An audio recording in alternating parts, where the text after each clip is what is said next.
Bonjour à tous, très chers fans de catch, ici Kozak et aujourd'hui nous parlons du SmackDown, l'épisode du 15 septembre 2023. J'ai été absent pour une petite semaine, j'ai pas pu faire de vidéo depuis une petite semaine puisque, le travail prime malheureusement et qu'on a une semaine chargée et que je peux pas faire de vidéo de catch, dites-vous bien que c'est parce que professionnellement je suis occupé et que je ne peux pas faire de vidéo de catch. Quand j'en fais, c'est que j'ai eu du temps libre et je suis heureux d'avoir eu du temps libre pour regarder ce SmackDown. Encore une fois, vous savez que je n'ai actuellement pas encore regardé tout le show, j'aurai segment par segment et j'enregistre segment par segment. Mais j'ai vu le premier segment qui est bien un quart du show déjà. Et quel segment! Je suis heureux d'en parler. Ce n'était pas du tout prévu. Mais alors que Pat McAfee fait son entrée, je crois que Pat McAfee n'était pas prévu non plus. Donc petite pop de la foule quand même de voir Pat McAfee arriver. C'est pas tous les jours qu'on le voit à l'écran. Il hype le show, il hype SmackDown, il y a une bonne réaction de la foule. Austin Theory arrive pour le confronter. Et les deux ont un très bel échange de heel contre face, ça marche très très bien, un bon échange. Austin Theory a beaucoup de répondants. Mais alors que Pat McAfee dit que ici, c'est le show du peuple, et tu sais ce que ça signifie, et qu'il y a un silence pendant quelques secondes, et que d'un coup, la musique du putain de rock de Dwayne Johnson retentit et que la foule hurle comme ça, j'ai eu des putains de frissons. C'est simple, je n'ai pas entendu une pop pareille depuis le retour de Punk, à Rampage, il y a quelques années.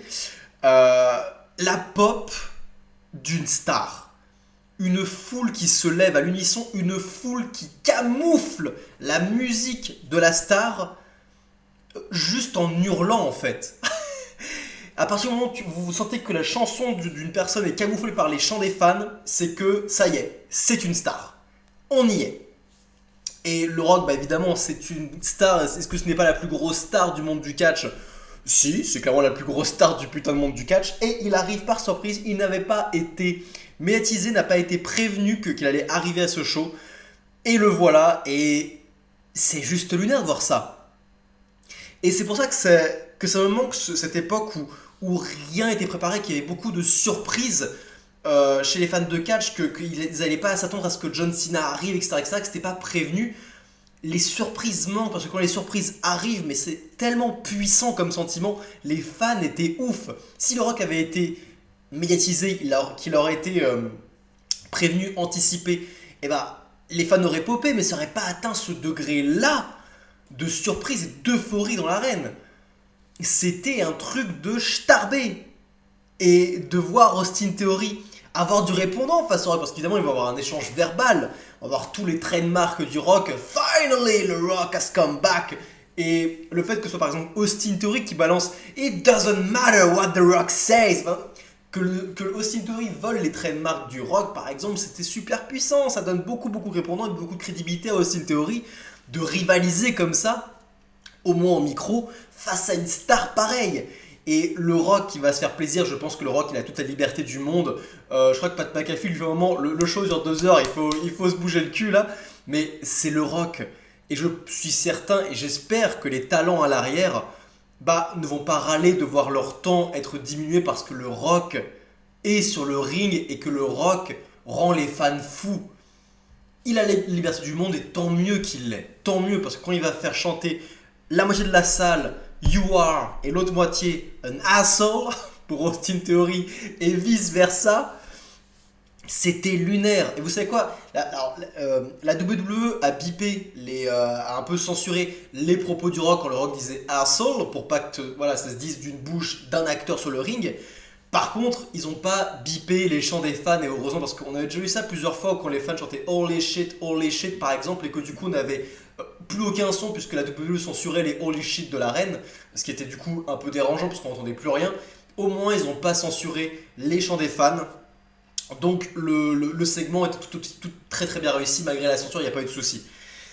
Et puis à la fin du coup, le Rock dit à Austin Theory qu'il veut lui péter la gueule en 3 secondes, Austin Theory commence à agresser le Rock plusieurs fois, le Rock vend, tu sens qu'il est heureux d'être là sur un match de catch parce que ça se sent dans son selling qu'il en fait beaucoup, mais qui est ah putain ça marche bien, ça marche super bien.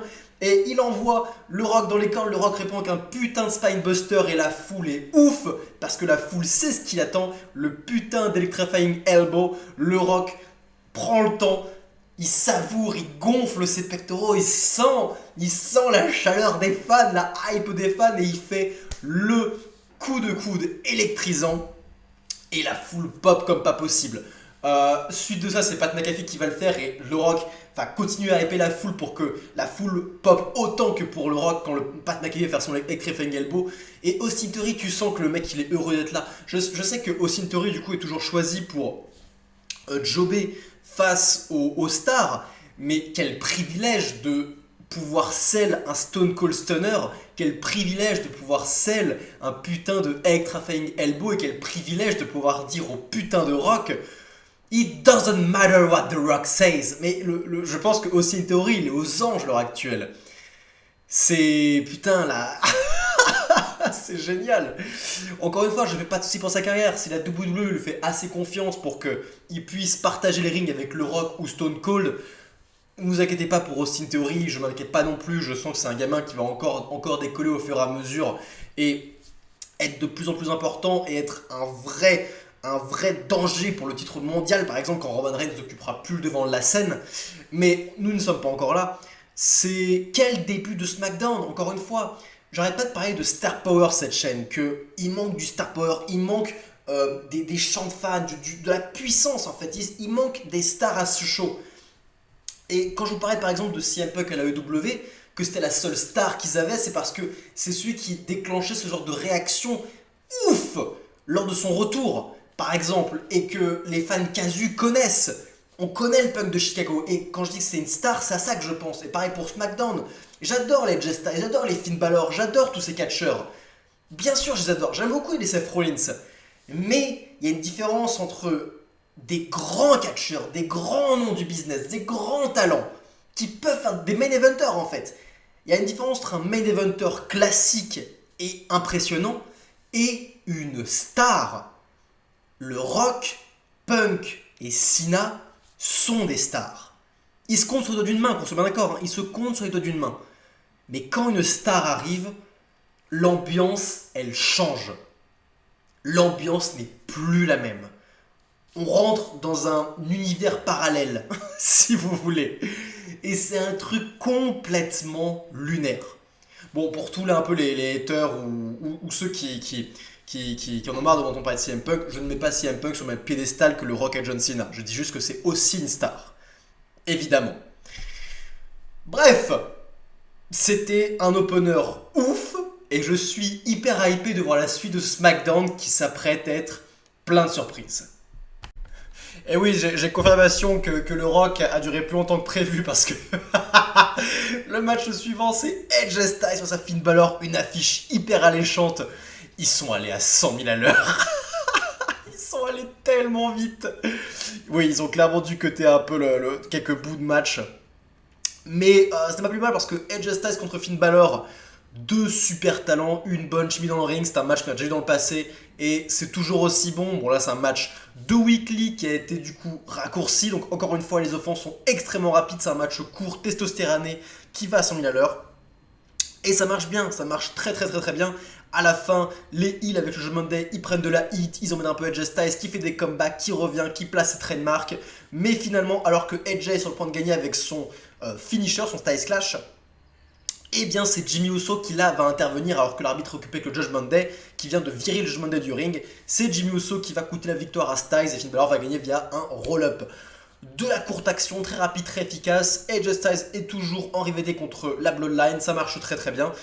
Et clairement, même si c'est un match qui était beaucoup plus court, et bah la foule était chaude. La foule était hypée grâce à la venue du Rock. Et Edge et Finn Balor ont fait un match rapide, efficace, hyper bon et hyper court. La foule était à fond, on était loin de la qualité très mauvaise du main event de la semaine dernière.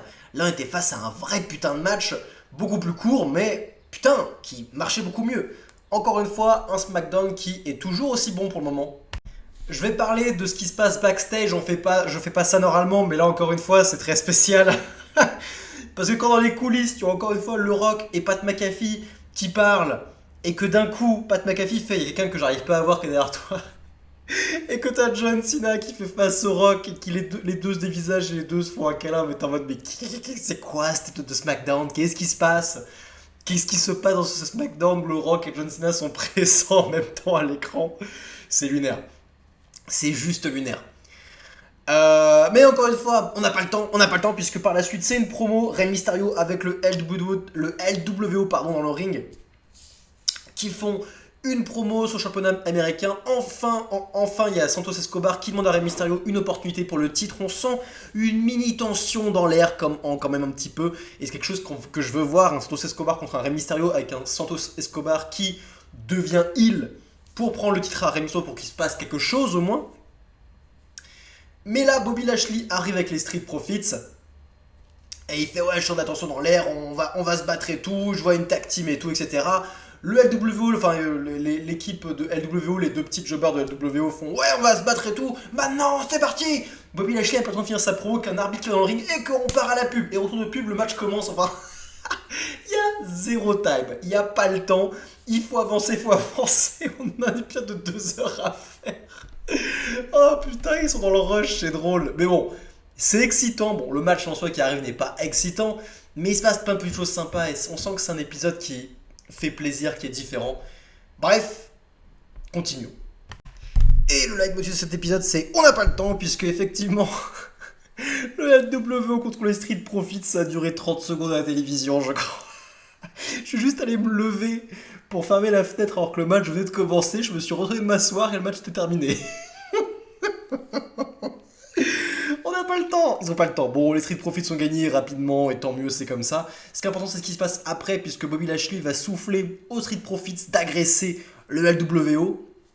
Chose qu'ils vont faire. Santos et Rey Mysterio vont s'interposer en mode les gars, putain, vous faites quoi sans déconner? C'est bon, pas la peine de faire ça, vous êtes cons ou quoi? Et Bobby Lashley va attaquer dans le dos Santos Escobar, va dévisager Rey Mysterio qui est un peu choqué. Les Street Profits vont agripper Rey Mysterio et Bobby Lashley va lui coller une grosse droite lunaire. Bref, Bobby Lashley et les Street Profits face au LWO.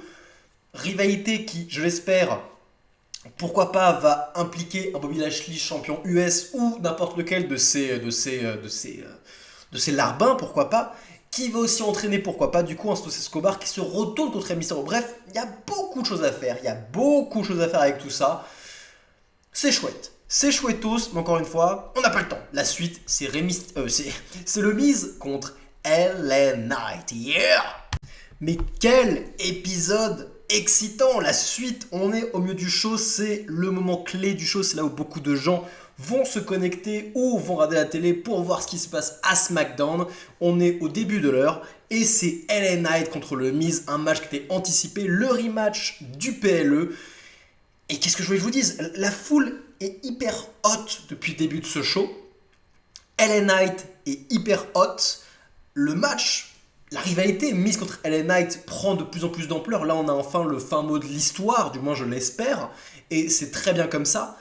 Et la foule était à fond. Et c'était un très bon match de catch. Je crois que ce match-là, du coup, n'a pas été affecté par un raccourcissement de sa durée. Je crois qu'il durait à peu près la même... qui était prévu qu'il dure, ce match. Du moins, c'est ce que je ressentais dans le ring. Et le Miz est un très bon worker quand il travaille avec de bons éléments et quand il sent qu'il travaille pour les bonnes raisons. LA Knight, il continue à s'envoler, à s'envoler dans la stratosphère catchesque qui commence à prendre tellement d'ampleur, c'est un truc de dingue. Alors que le mec bosse avec le Miz, je trouve ça ouf. La foule est hot, elle est hot. Les mecs, ils ont un bon timing. Le Miz sait comment gérer de la hit. LA Knight, il sait comment gérer des comebacks et les faire au bon moment. À la fin, il fait son LA Knight qui a pris un peu au dépourvu les fans puisqu'ils ne s'attendaient pas à ce qu'il le fasse à ce moment-là. Il varie un peu. Comme ça, il montre que les fans n'ont pas à s'attendre toujours à la même chose. C'est pas quand l'adversaire est au sol et qui bombe le torse de manière naturelle pour faire son LA Knight qui va le faire à chaque putain de match. Non, là, il le fait juste avant la fin quand le Miz est encore debout. Donc, les fans ont été surpris ce coup-ci et pour les prochaines fois, il installera le fait que les fans soyez prêts. Le LA Knight y est et la fin du match peut arriver à tout moment. LA Knight, yeah, finisher, victoire. Et c'est très très bien, ça a été parfaitement booké. Et le plus excitant, c'est la suite, c'est que le mec vient de faire un très très bon match de catch. Il s'apprête à faire une promo, il prend le temps de reprendre ses esprits, il prend le temps de reprendre sa respiration. Let me talk to you. Et là c'est reparti, la foule elle pop et il fait un banger de promo. Et vous savez qu'encore une fois, il montre que cette fois-ci, il va rentrer dans le main event. Ça y est, LNF fait une promo à propos de l'or. Il veut une ceinture. S'il est venu, c'est pour une ceinture. Et il en a rien à foutre s'il s'agit de Rey Mysterio, s'il s'agit de Gunther, s'il s'agit de Seth Rollins ou s'il s'agit même de Roman Reigns. Il est dans le top 2 et il est sûrement pas le numéro 2. Il arrive. Yeah! Et fin de promo. LA Knight arrive pour un championnat. Contre qui ce sera? J'en ai aucune idée, mais alors qu'il rentre dans les coulisses, on a un cut, un fondu sur Paul Heyman et Sikoa qui font il faut gérer ce problème de LA Knight. Et Paul Heyman qui fait non, d'abord il y a un problème avec Jimmy, il y a aussi Edge Styles, etc. Faut gérer tous ces problèmes, faut pas trop s'égarer. LA Knight arrive pour affronter Roman Reigns, du moins c'est ce qui est teasé. On va sûrement avoir un Edge Styles Roman Reigns qui va arriver pour un PLE un peu mineur, ou un PLE en Arabie Saoudite par exemple. Et on va avoir ce LA Knight contre Roman Reigns. Qu'est-ce que c'est excitant, putain. Qu'est-ce que c'est excitant. Je pense qu'on va l'avoir. Est-ce que LA Knight sera lui? Est-ce que ce sera lui qui battra Roman Reigns? Je ne pense pas pour l'instant. Mais c'est tellement bon de voir ça et ça fait plaisir de voir que Roman Reigns peut enfin revenir à bosser pour les bonnes raisons. Je veux dire, un match contre un Edge Styles, certes mineur, où Edge Styles ne posera aucun problème, mais qui sera un très bon match de catch, suivi d'une très bonne rivalité qui peut être LA Knight contre Roman Reigns, suivi d'une re-rivalité contre Cody Rhodes. Bref, Roman Reigns, je ne fais pas trop de soucis à son sujet, je pense qu'il va avoir plein de programmes qui vont être hyper intéressants, pourquoi pas Gunther aussi, pas pour le moment je pense pour moi, mais bref, il est temps qu'il revienne bosser parce que là, je pense qu'en face de lui, les babyface sont prêts.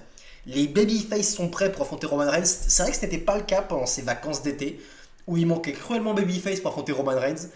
Là maintenant on y est, de bons babyface sont de retour, ils commencent à être sacrément bien établis, je pense qu'on peut y aller. Roman Reigns revient bosser, quel épisode de SmackDown pour le moment, quel épisode de SmackDown, c'est un véritable plaisir. Si ils peuvent être comme ça toutes les semaines, mais mon Dieu que ce serait bon SmackDown, nom de Dieu. Et nous arrivons donc au double main event, un match et un segment. En ce qui concerne le match, c'est un match féminin, c'est Bayley qui affronte Asuka. Semaine prochaine on aura Asuka contre Io Sky pour le championnat féminin de la fédération, championnat secondaire puisque Rhea Ripley est la vraie championne. Et j'ai pas grand chose à dire sur ce main event, c'est peut-être moins excitant, c'est même bien moins excitant que le Miz contre LA Knight, mais c'est un bon main event. Bayley est une très bonne lutteuse, Asuka contre avec les bonnes personnes, de faire du bon travail quand on n'en fait pas des caisses encore une fois. Elle n'en a pas fait des caisses, c'était un bon petit match de catch. Je sais plus qui est intervenu, quelqu'un est intervenu, oui, il y a Shotzi par contre, Shotzi la jeune qui est intervenue pour coûter la victoire à Bayley parce que elle après a commencé à courser Bayley en mode bah je vais t'attraper, enfin ouais, c'était un peu bizarre. Shotzi est peut-être un petit peu gênante, mais Bayley et Asuka ont fait un match de catch, pas grand chose de plus à dire à vrai dire. Pour l'instant on est sur un show de bonne facture, mais ce qui nous intéressait c'est le véritable main event, le Grayson Waller Effect. Alors, pour résumer ce qui s'est passé, Grayson Waller Effect, le show où Grayson Waller fait interviewer des gens, des superstars, etc. Un show dans le show avec des gens qui parlent. Là, la star qu'il va inviter, c'est John Cena. Entrée John Cena, pop massive, c'est génial. C'est la deuxième star que Denver peut voir après le Rock. C'est, encore une fois, c'est lunaire. On a rarement le cas de voir ça à la WWE ces derniers temps. Et c'est ouf de voir ça. Donc l'entrée de John Cena, un des moments les plus importants et les plus plaisants du show, clairement. Et il va faire un interview avec Grayson Waller, et Grayson Waller va commencer à parler tout seul, va pas laisser le temps à John Cena de parler, donc John Cena va pas passer un seul mot dans cette interview.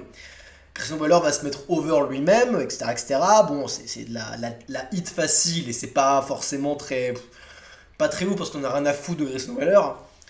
Et alors, là, alors que John Cena enlève son t-shirt et que la foule pop, c'est Jimmy Uso qui fait son entrée, John Cena ne peut rien placer, Jimmy Uso va commencer à narguer John Cena. Et là, alors que les deux allaient se battre, c'est Solo Sikoa qui fait son entrée. Solo Sikoa, il provoque John Cena et provoque aussi Jimmy Uso.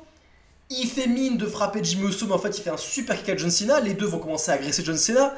Grayson Waller regarde tout ça en rigolant. Et là, c'est Edge Styles qui arrive pour faire la save face à John Cena. Les deux étaient dans une ancienne rivalité à l'époque, une rivalité culte John Cena, Edge Styles, une des meilleures rivalités de 2016-2017. C'était excellent comme rivalité, un des meilleurs matchs de SummerSlam et de Royal Rumble. J'avais adoré cette rivalité à l'époque, je m'en rappelle très très bien. Donc voir Edge Styles faire la save à John Cena, c'est très très cool, c'est très très chouette. John Cena va pouvoir placer son 5 Knuckle Shuffle sur Jimmy Uso, s'apprête à faire son FU, son Attitude Adjustment, mais Jimmy Uso, non, Solo Sikoa, pardon, vient sauver Jimmy Uso sous les ordres de Paul Heyman. Les deux, les faces et les heels se toisent. Grayson Waller est toujours dans le ring. Et fin du show. Alors, dans ce main event, c'est un très bon cas d'école, il y a du positif et du négatif. Le positif, c'est que on a pu voir des stars. John Cena est présent et rien que ça fait que le segment est un must-watch. Pour la réaction de la foule, pour Cena faire son 5 Knuckle Shuffle, son entrée, etc., pour que les gens se soulèvent. Il y a une star qui est présente, point positif. Point positif également, le storytelling. Edge Styles qui vient faire la save face à John Cena alors qu'il est en rivalité face à la Bloodline, c'est extrêmement tangible, ça rappelle des souvenirs et quand les deux se font un petit câlin, et bah, à l'instar du Rock et Cena qui se faisaient un câlin dans les coulisses, c'est pareil, c'est fort. Point positif. Pour moi, le plus gros point négatif de ce bordel, c'est que c'était trop le chaos dans l'arène. Et on avait un sentiment de « Ok, vite, faut se dépêcher, on va mettre tout le monde dans le ring. » Et quand on regarde ça, on se dit « Mais pourquoi ça se passe comme ça? Pourquoi Johnson ne peut pas placer un seul putain de mot? Pourquoi cela n'aurait pas pu se passer de la sorte ?» John Cena se fait interviewer par quelqu'un de sérieux, un professionnel, comme par exemple Tony Schiavone à la EW.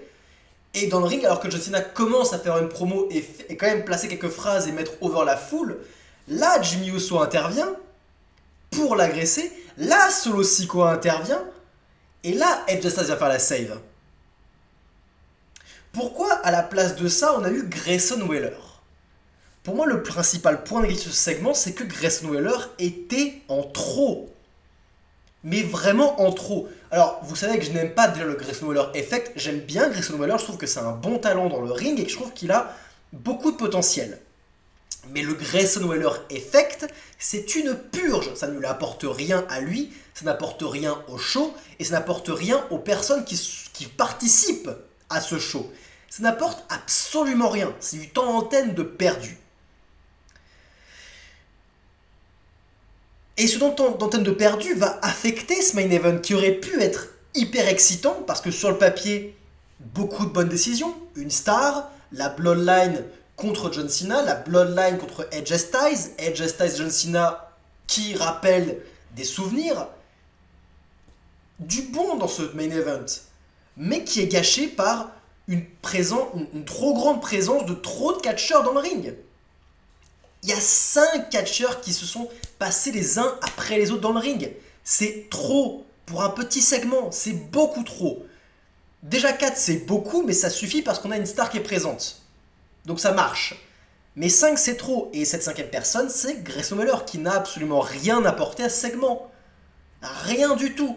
Il lui a même enlevé de la hype, il a même enlevé de la hype à ce segment puisque sans lui, John Cena aurait pu parler et mettre la foule over, préparer la foule pour qu'elle réagisse encore plus à ce qui allait se passer ensuite. Que Solo et Jimmy prennent encore plus de hits. Là, Grayson Waller a pris toute la hit, mais pas pour lui. On s'en fout de Grayson Waller, c'est pas comme ça qu'il va se mettre over. Donc ça, c'est le principal point négatif de ce main event, mais qui reste quand même suffisamment sympathique grâce à John Cena, grâce à la save d'Edge Styles, mais c'était pas ouf, alors que ça aurait dû être ouf. Ça aurait dû être aussi ouf que l'opener avec le Rock, mais ça ne l'était pas.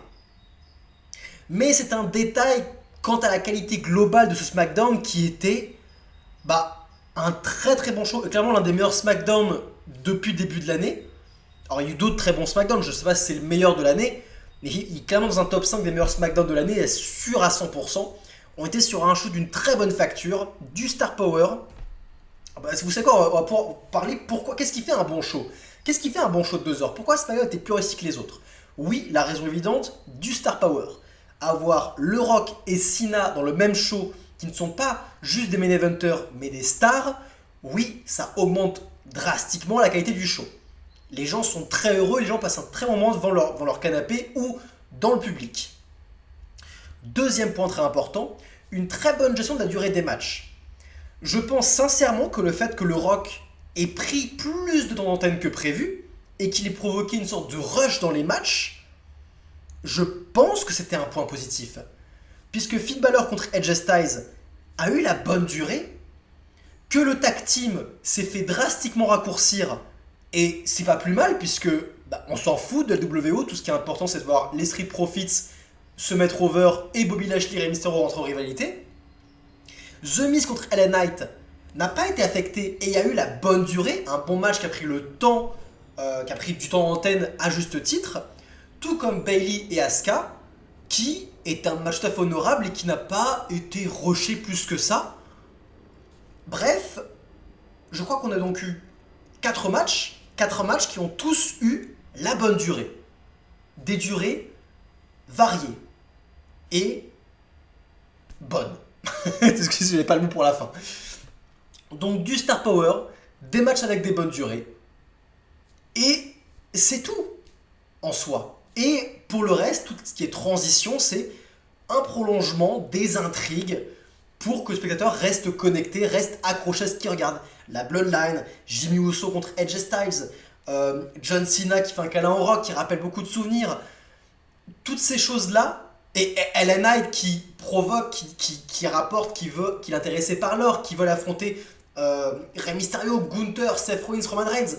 Toutes ces petites transitions entre les matchs qui ont toutes été de bonne facture. Et avec ces 3 éléments-là, vous avez un très bon show de catch. C'est pas sorcier, n'est-ce pas? Dites-moi ce que vous avez pensé dans les commentaires. C'était Kozak, prenez soin de vous. Bande de fans de catch.